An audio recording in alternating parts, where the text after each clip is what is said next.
Well, an absolute thriller here in New Jersey. The Illini pull out another thriller. We've had the Nebraska overtime game that they won, the Purdue overtime game that they won. They win this one and get across the goal line for the touchdown with 4 seconds left. They try I don't even know where to start with this one. I don't either, yeah. Give me your initial instant thoughts. Yeah, I was trying to think of another game that ended like that. You know, there's the Michigan State game in 2019 where they scored a touchdown with 5 seconds left. But that was one of those, they had first and goal from like the 1, had 4 plays they didn't score, got a penalty, restarted, and finally on the 6th play, were able to get the touchdown. So there have been those games.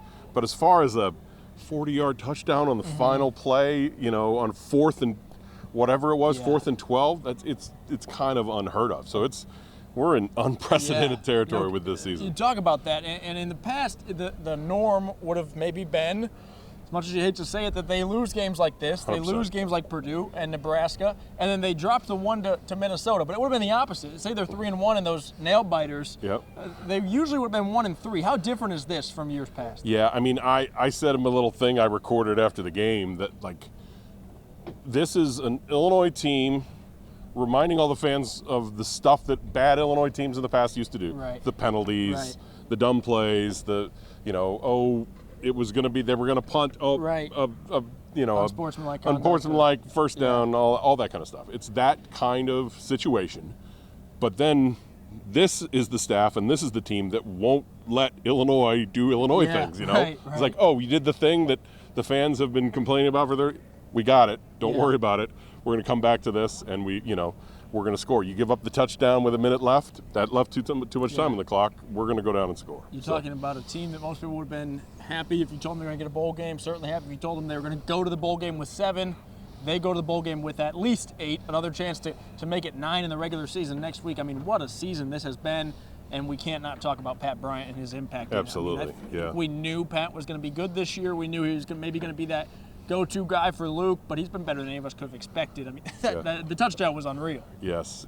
I mean, it's the ideal career for what Brett Bielema wants to tell recruits of what to do. You come in, if you're good enough, we're going to play you as a freshman. You might be behind some guys. Isaiah Williams got the majority of the passes. Casey Washington got a ton of the passes last season. You keep working, you keep playing, and then you have what is certainly a first-team All-Big Ten kind of season as a senior, where he if Pat Bryant had picked, NC State instead of Illinois loses this game. Illinois wins this game just because Pat Bryant is a special player. And I want to make sure we're clear on this. He was really, really good before that touchdown. I thought he was having a great game. He had the one catch that set up I think it was a McCray touchdown, I believe it was. He was already having a great game, had a massive impact, had the 64-yard gainer that set up the Lawfrey touchdown. So even the other touchdowns that he didn't score, he got him down there for it, and he was having a really good game, and obviously that's the cherry on top. He's one of those guys that you just say, it's okay because we have Pat Bryant. Yes. In any circumstances, you say, here's the good news, we have Pat Bryant, and they don't. I got a text during the game from a former Illini player who's now a high school football coach, and he was just saying, like, this was before that play. He said, this is the type of game that NFL scouts will pull out. And like, okay, we had you great as 4th round, you're great as the 2nd round now. It's the type, that catch and turn on the 64-yard run you were talking about, that's the type of play that it's like, okay, that's special. That's different. The reason the Rutgers defensive backs didn't react fast enough because they're just not used to someone doing a catch and turn and go that quickly. And that's what NFL receivers do. So really huge day for him. Not to mention his blocking ability on top of that.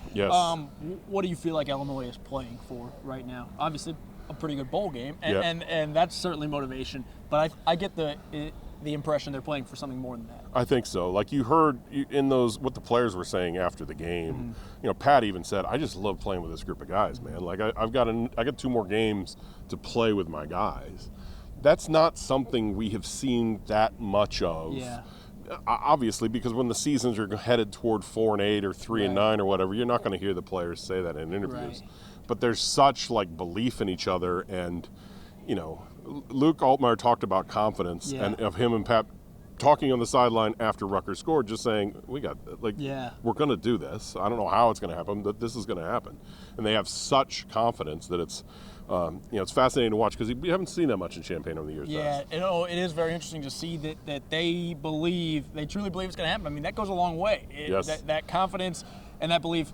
We'll end with this. Let's talk about Luke because he wasn't perfect today, but I thought he was pretty good. I looked at his stat line and it doesn't blow your mind. Yep. But I thought he was pretty good. Obviously, he was really good when it mattered most. Yep. And that's what I asked him in the postgame press conference, which is, okay, last year, John Paddock comes in and has, Paddock's pass to Isaiah Williams is very similar to that play in the final minute to beat Minnesota last year.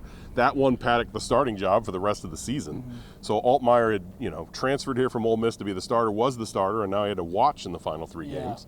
And he had to watch Paddock win the Indiana game in overtime kind of thing. So, it's just fascinating.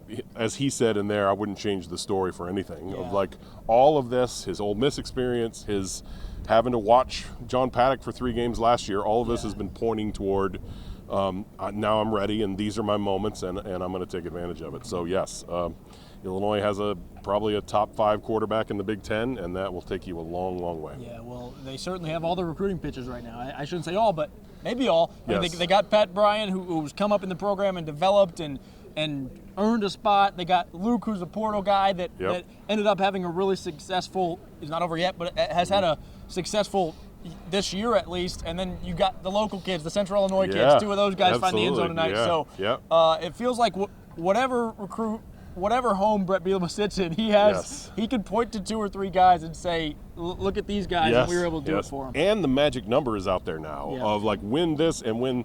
Illinois hasn't won double-digit games, hasn't won 10 games since 2001.